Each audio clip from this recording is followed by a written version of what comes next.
And we're Afternoon, everyone. and we're live. Welcome. Good afternoon, everyone, and welcome to the final day of Grand Aspire 22. Hope all of you are having a wonderful afternoon and had a delicious lunch, or for those of you watching from the comfort of your homes who can join us while you lunch and learn, as we learn from our special guest today, introducing Nolida Azmi, Group Chief People Officer of Axiata. Hi, Ali. How are you? I'm good. How are you doing, Nada? Good, good. So happy to have you back, online with us and to share a little bit more about Axiata this time and how we're future-proofing Axiata. Maybe you can share a little bit before we get started about what do you actually do in Axiata? Firstly, Nada, thank you again for inviting Axiata and myself. I'm always a supporter of Graduan because driving employability and sharing knowledge is very key, which is a nice segue into what I do at Axiata as the Group Chief People Officer. And it's really driving the people strategies that support our vision to be the next generation of digital champions. So it's across 11 countries, 7 operating companies. So it's an exciting role to be in. Yeah, it sounds really exciting, especially since it's, across so many different countries, you meet so many different people and things like that. So today we're going to talk about future-proofing Axiata. The pandemic has actually affected everyone in many different ways. There's a lot of positive that came out with it. And also, the negatives are there, which help us to learn to improve for the future as well.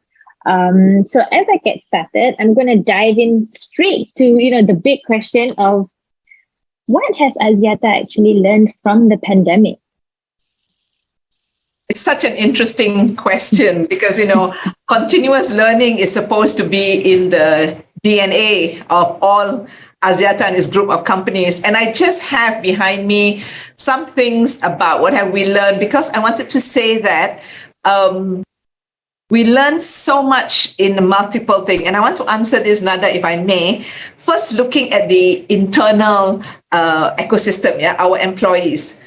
Axiata learned that our people are beyond after we take care of their health and safety.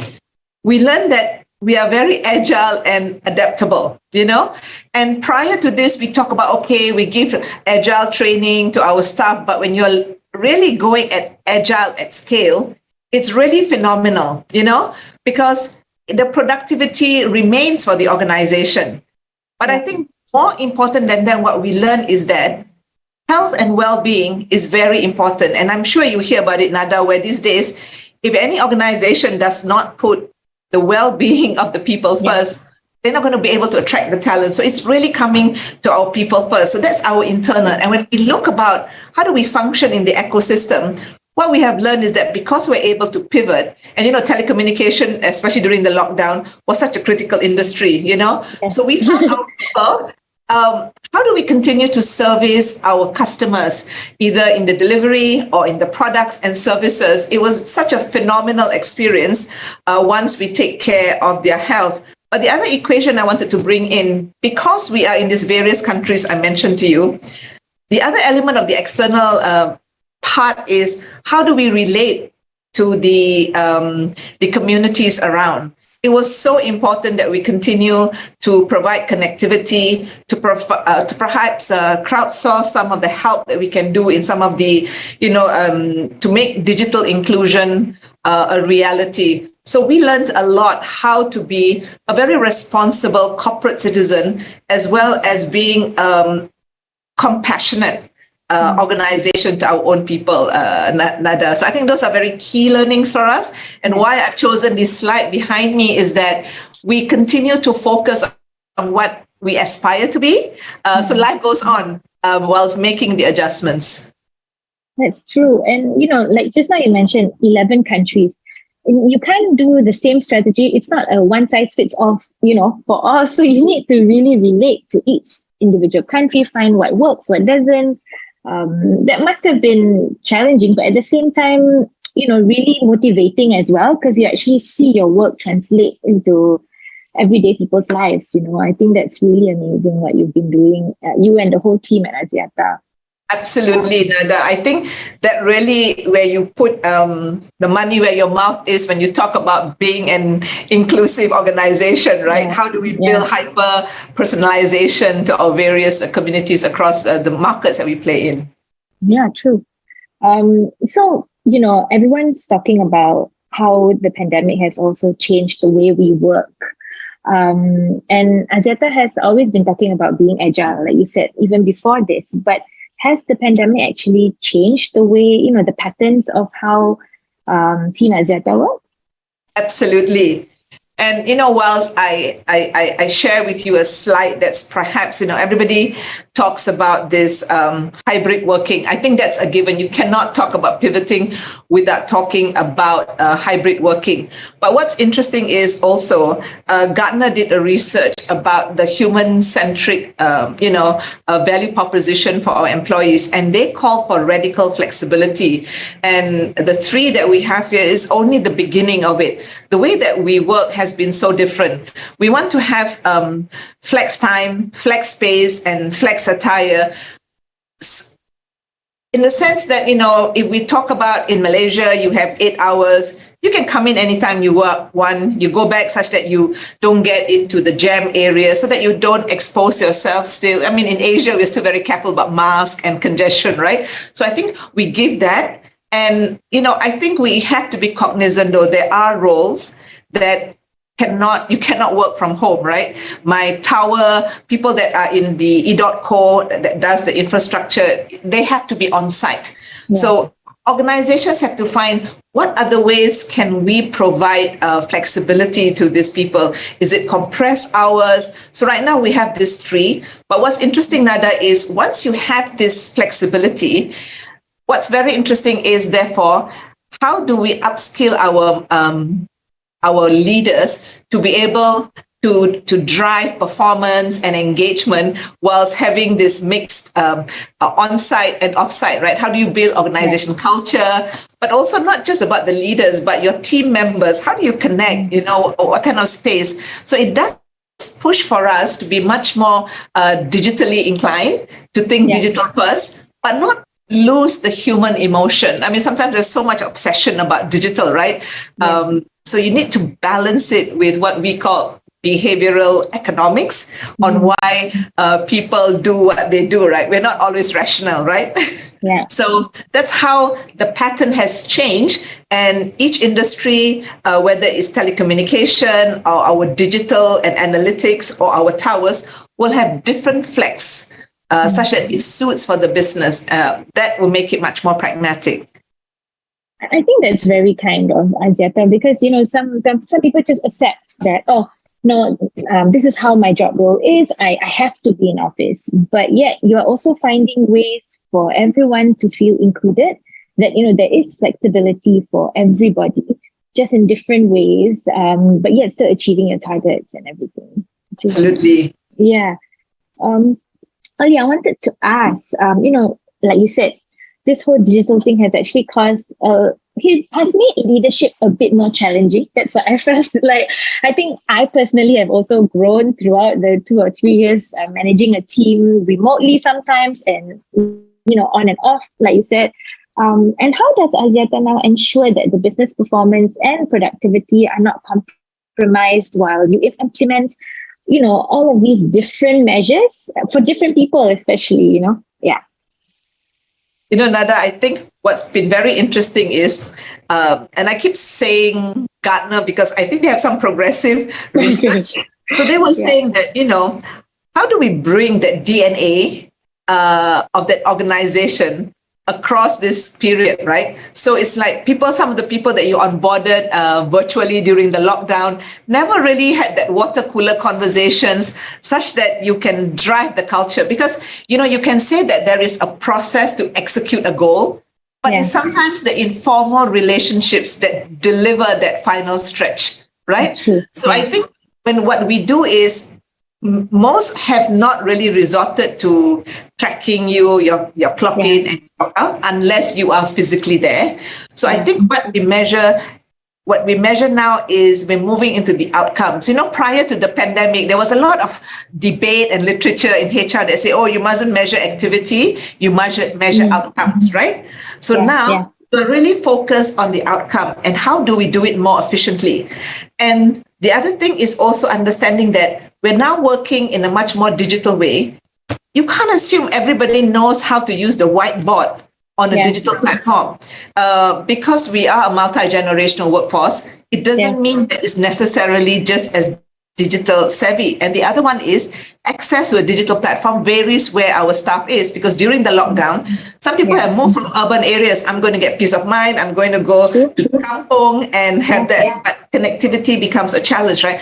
So the way to measure productivity is we make sure that first they have the tools to deliver. Secondly, the technical know-how that may be changing. And the other one is to ensure that the engagement within the team happens. There is an increasing now literature that says last time is obsession with outcome. However, now they're saying how and why you do it is also important. There's always so many literature, right?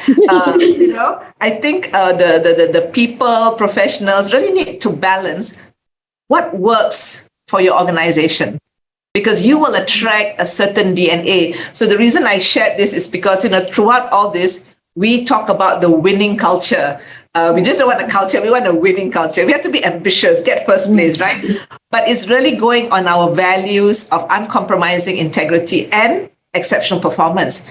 As we go into digital, the risk of data privacy, security, hackers, this is the reality of the new world. It's the unsexy part of going digital, but organizations have to respect the customers, our employees, the governance around it, And what I always love is we have this mad thing about being modern, agile, and digital. It's like you're not supposed to be mad, but in this thing, it's very good. So I think beyond just technical, you need to have the culture and work habits. And then we measure, ultimately you look, is your business doing well? Where are we having the problems? And if you can go to the next slide, which also comes to this, I believe is the same topic, if you will, is it talks about, in the next slide, how we need to know our roles, how do the leaders drive behavior, and and what are the enablers. So those things, when you see this donut or colorful, you think, oh, it's a framework, but you have to talk about how do we actualize and implement it. So I feel that we talk about hyper collaboration these days, right? Which is different from teamwork. So how do you bring about that capability? That I think is so productivity is almost a byproduct of understanding how we pivot and change to the new. They don't call it future of work, they call it now of work, now these days. Yeah, it's really interesting. I've always questioned about, especially for new joiners, the fresh graduates and things like that. If they were to join during the pandemic, how would they know what is expected of them? How is the culture? Who can they, because I feel culture is, you have to live it, be in the organization, and then after that, you know what to do and you know how things work. But it's no longer that way now. You have to somehow translate that culture digitally, that it's felt that everyone on the team has the same goal. We're all achieving the same thing, but we can do it in our own different ways. It's fine, but as long as we work towards the same goals. And Nanda, I just wanted to bring something that's very contextual here, because these days you hear about the great reshuffle, resignation. So if you think about it, if you just use a numbers that say, okay, I have 100 employees. In the 2 years, I've had 15% attrition. So 30% of my people have never worked together collectively, right? Never had that water cooler. How do you bring it back? So now with this, with us coming back, I think you will see a lot of organizations trying to bring back people, not so much that they cannot work off hybrid. When you asked me before, what have we learned? We learned that our people can deliver. But, you want to address the isolation for some of the generations that wants connectiveness, but also is how do you, it's that subtle understatement of building bonds and network to deliver. So we bring people a few days. For us, is a minimum of 2 days, so that we some things that are brainstorming, like positive energy sparks off positive outputs, kan?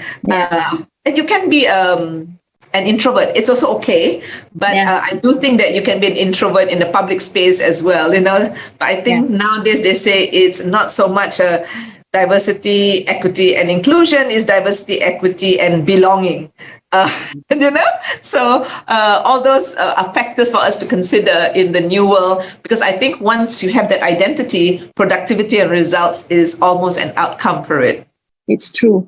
The organization will need to trust that the employees are working towards the same goal. And usually when you trust the individual, they will give more than, that's how it works, I guess now. So Anya, I wanted to ask, what is Axiata Fast Forward? Oh, this is one of our most exciting projects. Going into the lockdown, the head of Axiata Fast Forward, Kamal, we had launched two academies. This is our virtual university, right? And this is based on feedback that in our 5 generations workforce, increasingly people want bite size. They want nano degrees. How do we fit to it? So during the lockdown, we had started the Digital Academy, which is so timely, right? And then we accelerated it. So that's the Digital Academy. And one of the, let me just go through. So first it was 7 academies. So Kamal did such a fantastic job launching all the 7 academies during the lockdown and last year that we added one more, which is the new one, which is the governance and regulatory.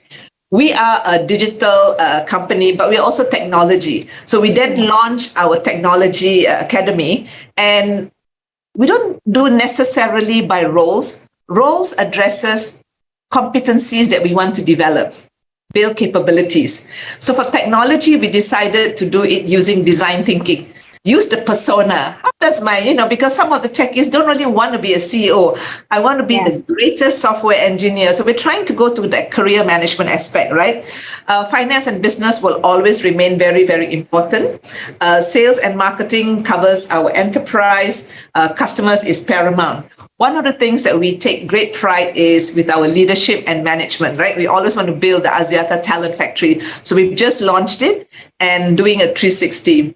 And the ways of working covers everything else. How do we upskill our managers? How do we drive sustainability? How do we increase DEI, unconscious bias? So we partner, of course, with Coursera, LinkedIn, Udemy, and now we're getting nano degrees via Microsoft or Google so that we build capability. And one thing that I wanted to share here that I'm very proud of is, we want to build, not everybody is going to be a data scientist, but our ambition is when you see an Axiata, linked company, that our DNA speaks that we're very digitally and analytics savvy. So we've launched this program called Data Citizen. That means ideally, all 12,000 of us will go through this over 3 months, and then you can go into the next level, get the badges and things like that, because we have a community. So this is what Axiata Fast Forward is. We want to really push upskilling, reskilling, and be quite timely. Even if you can spend 15 minutes in the morning, you have to own your space for continuous learning. So it's entirely up to, the Axiata staff, like whenever they want to actually learn, it's all online, right? It is online. I mean, it's complemented with some, instructor-led. Yeah. For some of the roles, Nada, we have a more curated learning journey. So you want to move from a data citizen to the next level. So what our Axiata Fast Forward team, and then they curated, how do you go from this step to the next step? Right? Nice. So it's a choice architecture about what you want to opt in into what you want to do. So it's quite exciting. But the thing is, what it needs is discipline, because we always say, I'm so busy. You come to the office, you want to spend time somewhere else. If you're at home, in between, you got to tend to your baby or your cat is jumping, I think it takes a commitment on the part of our employees, but on the part of the Axiata Foundation, Axiata Fast Forward is, how do you constantly curate new things to make it exciting, because when we do a risk and compliance course, it's not always exciting. But for that, we make it mandatory. Because we have to be responsible citizens of Axiata as well. True. Well, that's a very good point that you brought up.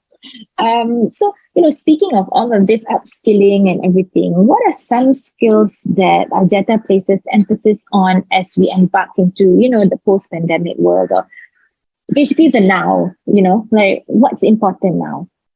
Absolutely. I think that's a very relevant question.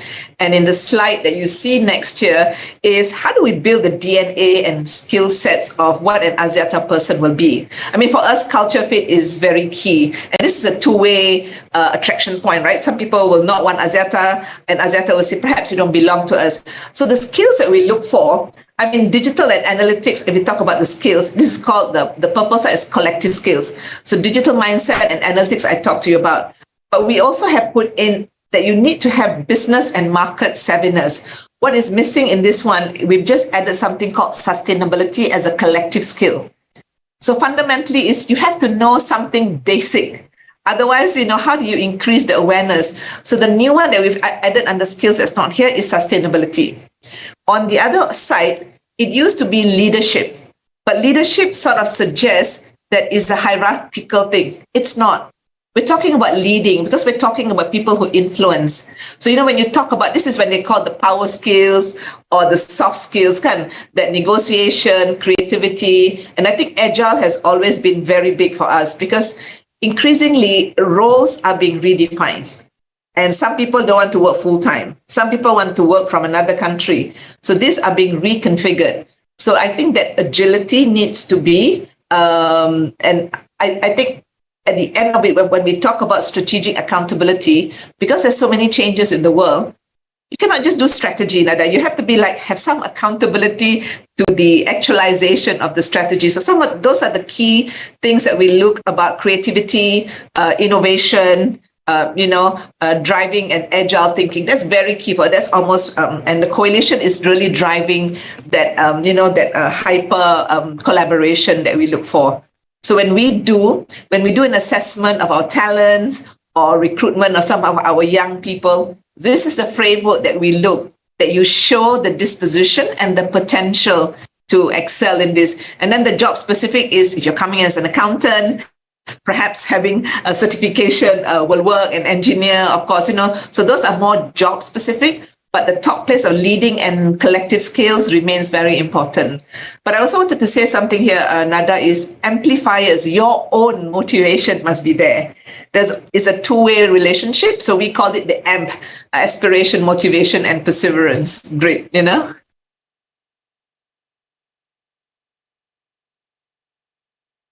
Sorry. That's nice. I actually really like the amplifiers bit because those come through, and it's a lot to do with the personality of the individual. And you've identified that those are also some key factors of personalities that there will be a good culture fit, right? Yes. And most of the time, I think nowadays everyone's talking about whether the job fits you or not. Because it's not just whether you can do the job, it's whether you'll be happy doing the job. And absolutely. Yeah. So I think this framework is actually really, really good to at least be a guide or, to help identify talent. So how does Axiata decide in eliminating elements that are no longer relevant in the business? I'm sure that's a tough one as well to identify what doesn't work. Absolutely. How do you do that? The good thing about the lockdown, it fosters a reset, right? So you have to be smarter and craftier. And it made you think, were there process steps that actually was redundant? Do I need 15 people to sign something? So it goes back to address the empowerment and fundamentally the trust that the organization has in the leadership and in the people doing it, right? So that reset allowed us to review the process. I'm not saying that magically everything redundant has gone away, but it made people question. They'll say, when we were working from home, we didn't have to jump 300 hoops. Why are we jumping it? Because the impact is you cannot go to market as fast, right? So the processes were one. So in eliminating the elements also, we So what happened is, one is the process, and one is some of the solutions are no longer relevant in the new world. So do you have the courage to discontinue? So there were a lot of changes in. And the other thing is, we are very big into digitizing our processes. We have this award called the LEAP Awards, where we measure our digital maturity, and that allows you to actually do process simplification. Then when you do the elimination of this redundant thing, I feel that in a data-driven organization, you're able to do more value-added things, right? I mean, in your generation, Nada, you says, how does it enrich my life? How does what I do connect to the purpose of the organization? So I think those are things that that's still a journey for us, because to go to digitization, there is the resource element. So I think that sometimes it's more difficult to throw away things. It may impact people's job security or the comfort of people who are doing it because they've done it so well. So there's a lot of change management that has come following the re-entry into the workforce and the new ways of working. Yeah, totally agree. I think changes, although important, sometimes scare people. Because you're so comfortable, right? And you need to be really brave, I think, to then voice out that there could be a better way to do this. Absolutely. Yeah. Ollie, a lot of people, or now there's a lot of attention about diversity and inclusiveness. Is it something that you feel is just, why is it so important, and why is there so much focus on it now? I think it's important because I believe the conscience of the collective society for non-discrimination is higher. Right? Because on the wave of the Me Too and Black Lives Matter, I mean, whilst this is overseas, it really has enhanced the social conscience of many angles. So that has come about raising the social conscience. But if you come from a talent side or in time of innovating and solutioning, it has been proven that cognitive diversity contributes to rich discussions and much more robust solutions. Now, cognitive diversity, how do you manifest it? You can come via, so we go by 4 pillars, by the gender, we go by generations, we go by ethnicities, but also there's abilities, right? Because not everybody is born with the same, physical set of capability, right? And underlying it, we've just put capabilities in the sense that, and sometimes it's not just because you're a woman, but you can have intersectionality, right? You're a woman, you're Gen Z, and you come from a much more marginalized thing. You have much more complication bias. Why it's become so important is talent is quite scarce these days to match talents. So why are we limiting that pool, right? And if the world is made of 50% men, 50% women, why not all? And if increasingly we have the millennials coming into position of leadership to drive the newer solutions, then why not include? Why do you need to work 20 years to come to this seniority? Is really challenging a lot of this, and like you said, it can be very threatening. So for us, why it's important is it allows us to maximize on the capabilities in our organization and in the market. So I think and you can extrapolate it to the country and push it bigger. And it's a galvanizing point. I think, like I said, I believe that above all, social conscience has become much more pronounced. And during the lockdown, a lot of reflections in what do you want to stand for in the space of sustainability and diversity. Yeah, that's really true. But you never know what someone can contribute if you just, you don't even look at that part, like you said, for example, the generational thing. Or you just assume that, this lady just got married and had a baby, then perhaps she needs more time, she can't do it, or something like that. Those are just stigmas that people assume, which I think now have become a lot more pronounced, like you said. We're giving a lot of people more opportunities, which is really, really great in this day and age. Right? Yeah. And, if they're moving to the next slide, what I think big organizations, as big or as medium as Axiata is, we have the ability to have conversation and perhaps influence not just our organization, but the value chain, so we talk about, the workplace, the marketplace, and the community. So if I'm dealing with my branding people and they know, I says, why are you only showing very young people? I'm not offended as a boomer, but in the workplace, the neglected generation is the Gen X, right? Where are they, right? So I think our collateral has also got to reflect. It cannot just be one identity. And if I'm doing business with a partner, and I know this from working with the international company, we can at least ask, what is your philosophy and policy on discrimination or inclusiveness rather than use a negative? Because then you can influence their thinking. But also, that some of funds are no longer investing in companies that don't show that commitment in diversity or capability and sustainability. So I think we can play a role of influencing because we cannot just leave it to the government to say, okay, I give you need to put 30% women. But we ourselves can say, but what can we do? So I think this is the equation of corporations, the government, and the individual society can play a part in driving the inclusiveness of all. Definitely. Everyone thinks that what change can I do? I'm just one person. So this is where if everyone comes together and you live it and everything, that's when change happens, Absolutely, yeah. Yeah. So Oli, I wanted to ask, what should organizations expect as we tackle the world of disruptive innovation? It's coming at us, it's coming now, it's coming fast. What can Axiata and any other organization expect in the coming years? We need to prepare our people on how they want to address this. Firstly is the mental fortitude, because the changes are coming.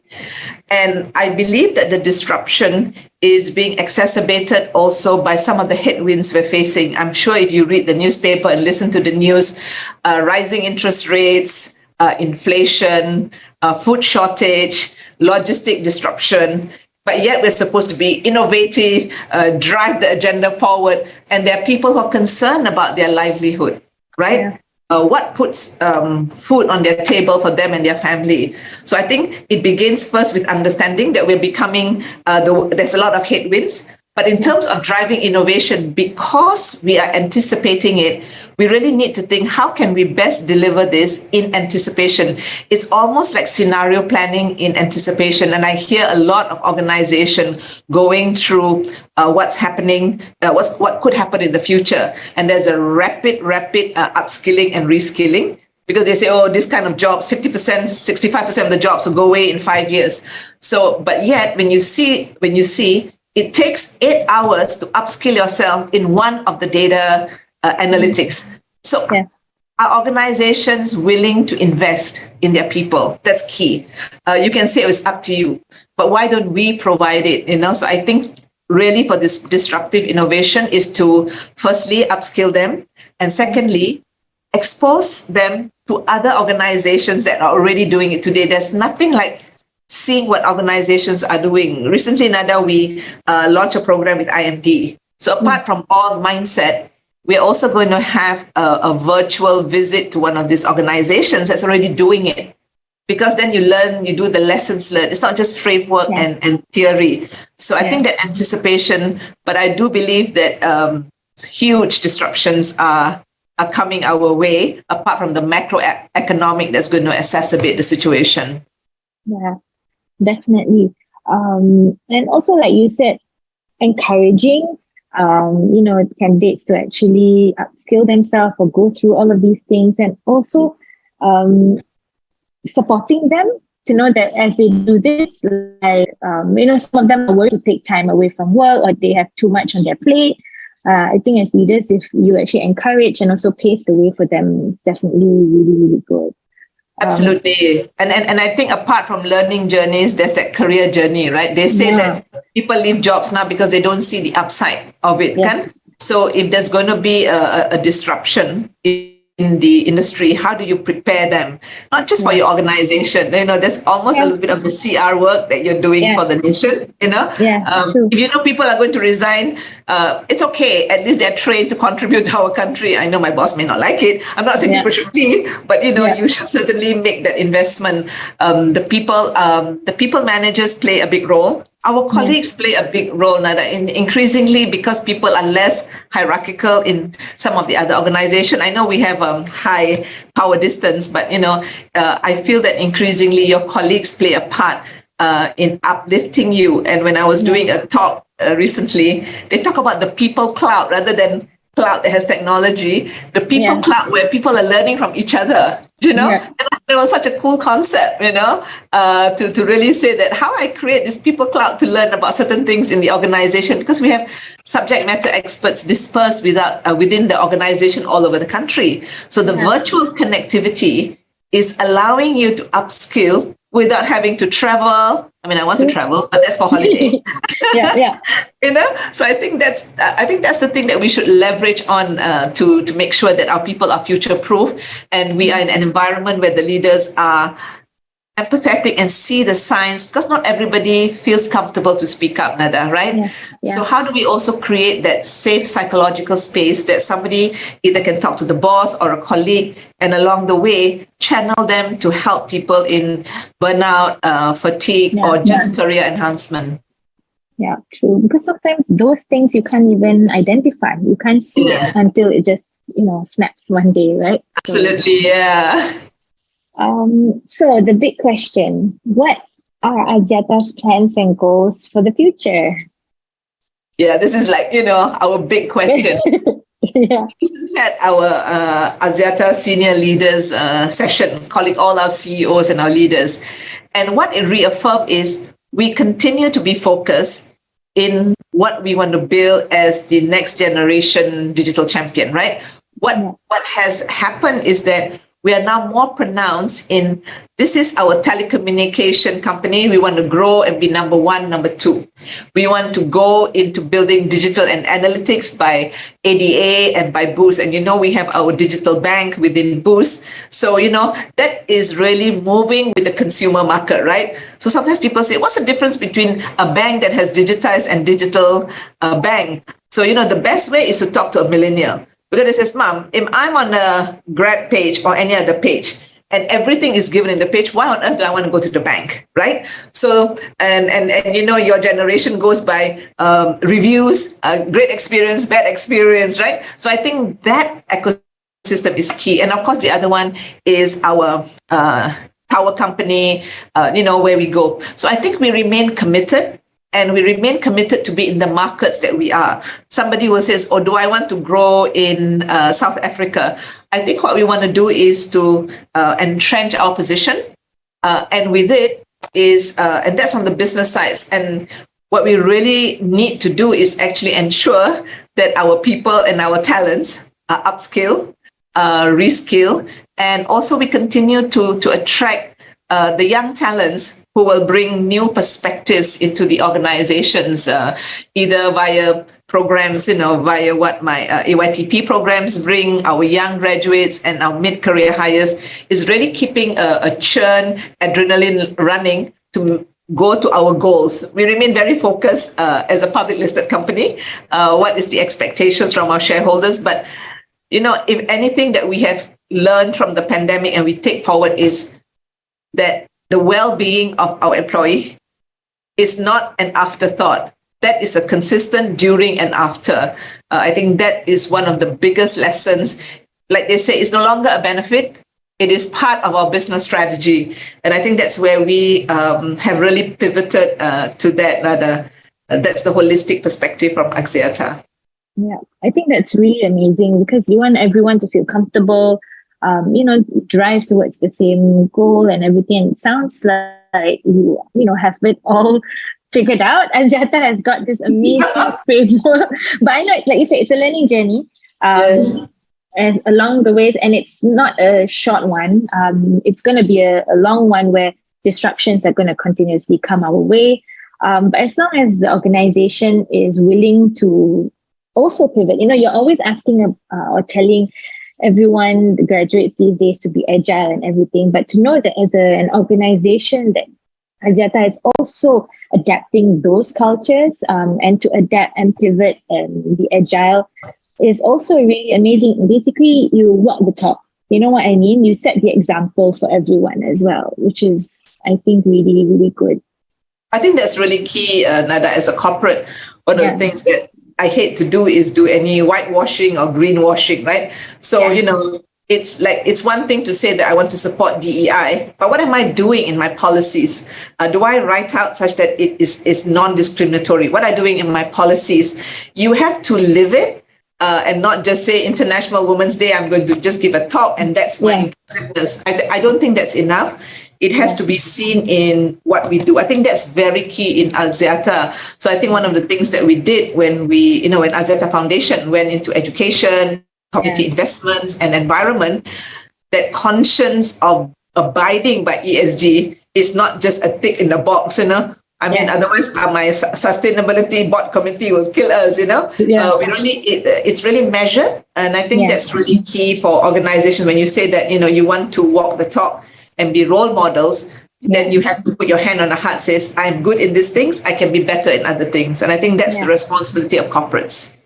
Yeah, I'm so happy to hear, that from you, someone leading this whole agenda in the organization. I think it brings a lot of comfort to especially the young ones who, a lot of companies come up with policies because they feel that that's what the young graduates or, the future talent want to hear, and that's what they want. And that's why we're coming up with all of these policies. But I think with Axiata, it's something that you weave through within your culture, and things that you actually believe in, like, all your programs and everything are very heavy on digitizing everyone. And like you said, it's for the greater good. Okay, there's been quite a number of questions from the floor, so let's get right to it. We spoke a lot about how Axiata has got a lot of digital initiatives and everything. So, Nur Alia was actually wondering, how does Axiata then ensure the human touch is sustained throughout all of this? Thanks for the question. I think this is where, it's quite interesting. I was asked to give a talk about behavioral economics, right? And then you really hear that, we've been talking about digital. Where does the right brain, left brain come in, right?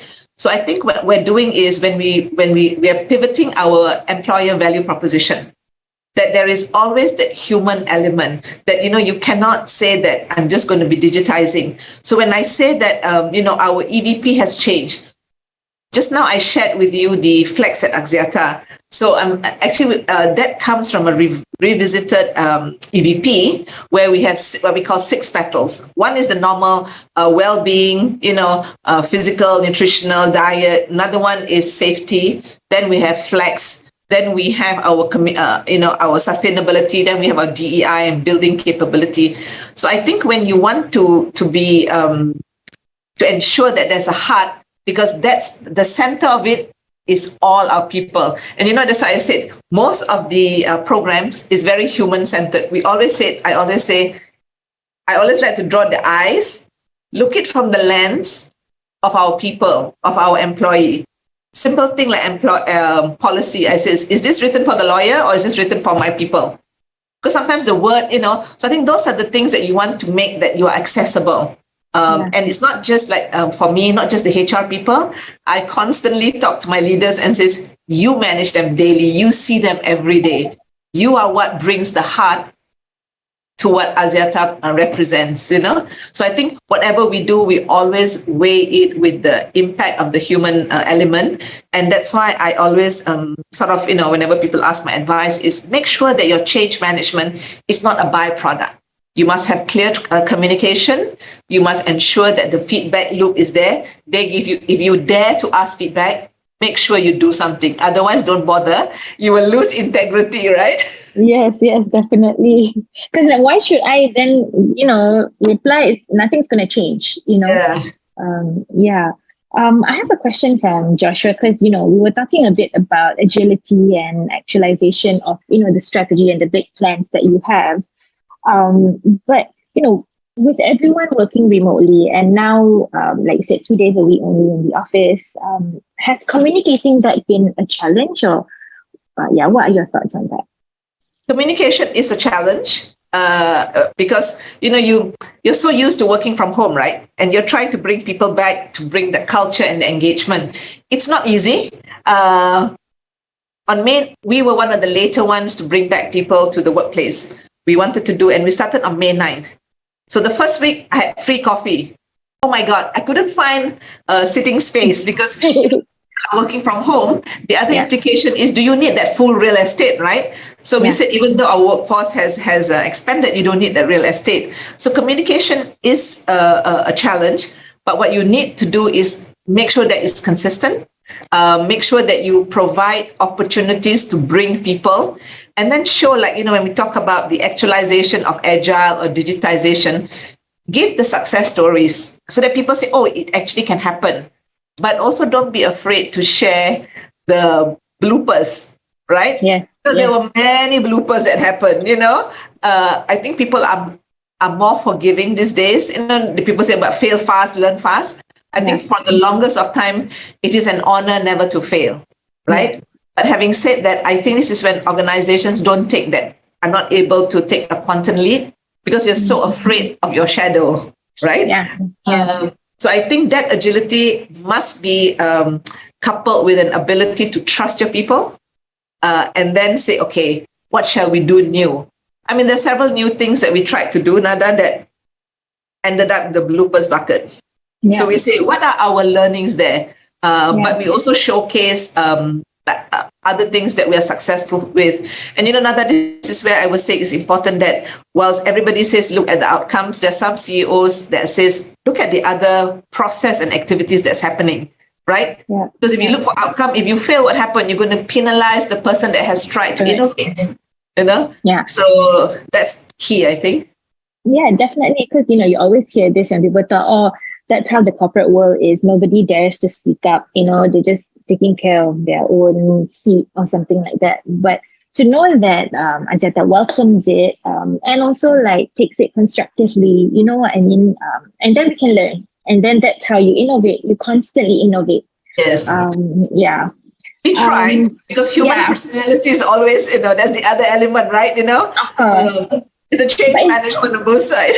But it's the first time the whole world has had to deal with something so massive like this. I know there's been pandemics before this, but I never gone through it, right? But then I think this one really shook a lot. It shook the way people live, the way people work, everything. And it's here to stay because of technology, which they didn't have at that time. Yes. Yeah. Well, taking on that point, we also have, the previous two questions were actually heavy on how do we not lose touch of the personal experience, although we're going digital. My next two questions actually are focusing on how Axiata is actually, pushing and engaging your employees with the latest technologies. We created a lot of sharing platforms.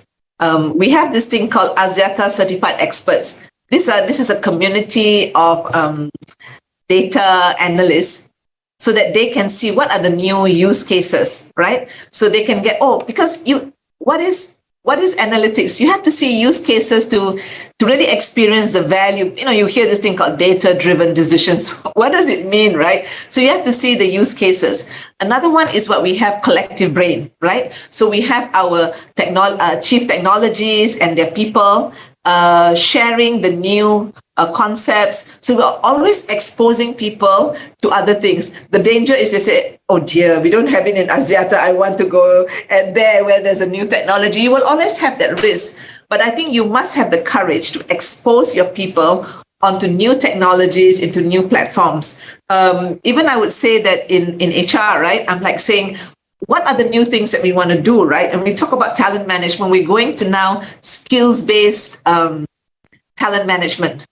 So yesterday we had a real great session that we are putting a platform under, kan? So it's like, it's really cool because then you have the ability to look end to end. but you need to stay with the organization because, projects like this take a little bit of time, right? And I think what I'm sensing is the talents, the people in our organization want to be part of the journey that they see they're progressing to something new or something exciting or something just repivoted. It doesn't have to be new, but it's new to the organization. Otherwise, they feel that they're left behind. I'm like saying, I think people want that employee experience that's exciting, that really triggers that, I don't know, all sorts of the dopamine that makes them feel good and excited and successful. Yeah. So, like just now, you were saying exposing the talents with technology. So we have a question actually about what does Axiata think about virtual reality, and are there any implications, and what can be done using this technology or objectives? Is that something that is being talked about a lot in Axiata? Oh, absolutely. I mean, if you talk to our digital company, the second one is like metaverse, cryptocurrency, everything is there. But having said that, when you want to use virtual reality in the sense that we want to, perhaps maybe I use a simple example, we want to teach our people how to repair certain things for the tower. So if you give the virtual reality, so therefore it's almost experiential without the risk of it being live, such that when it's live, they know how to do it and they can just be careful about the risk, right? So a lot of this technology I mentioned a little bit about the towers because I had the privilege of sitting as a nominee director, and we went to the site and we see the drones flying about, because then you can do proactive maintenance and management. And it's very exciting on the incorporation of new technology in some even basic things that you want to do in the process of recruitment. It's like you talk to a bot or something. I mean, I think, but this also said like, where's my human touch, right? So you need to balance a little bit. This is where the heart has to enter the technology in the digital side. Okay. So, Oli, I think just now you did assess a lot of frameworks that Axiata does to actually upskill, your team and, everyone inside the organization. But are there things that you do to reskill your employees? Maybe some who, that need that. Is there avenues for that as well? Because you are, like you said, cross-generational organization. Right? I think I will cite again that data citizen thing. Some people think that, I know what data citizen is. I tell you, you just needed 15 minutes in a day, but they ask you to how do you read a histogram? And what is median? Because, you think that it has to be sexy stuff, but you go back to fundamental of your statistics. Because that's how you then value back, right? So that course takes you to a refresher and then push you to the next level. Now that is like about 100 people participated, maybe 50 had the badge of completion. The rest, like me, I say, okay, I'll do a second try. It's really, it's really trying to see how are you expanding your digital muscle. And I think if anything else, what we want to do is to build that digital and analytical capability on a generic, as well as those who are very functional in that space, And the other one that we want to build is actually sustainability awareness and comprehension. Because right now, when you ask people about sustainability, what do they know? What do they say? How do we contribute? I think that's what we want to bring about. Those are the two new things that we want to bring about. I mean, DI is important, and I'm a big champion, but it is easier to educate and build awareness. So we do, and in the HR space, for each role or each project, we are building what we call the taxonomy of what are the key skills that you require from power skills and from a technical skills. And then we hope to this platform that we're having to be able to have an assessment. Are you at the 50%? Are you at the 70%? And then subsequently say, what would take you to 90%? What would take you to 100%? It's a bit complex. It's not complex. It's just that it takes time.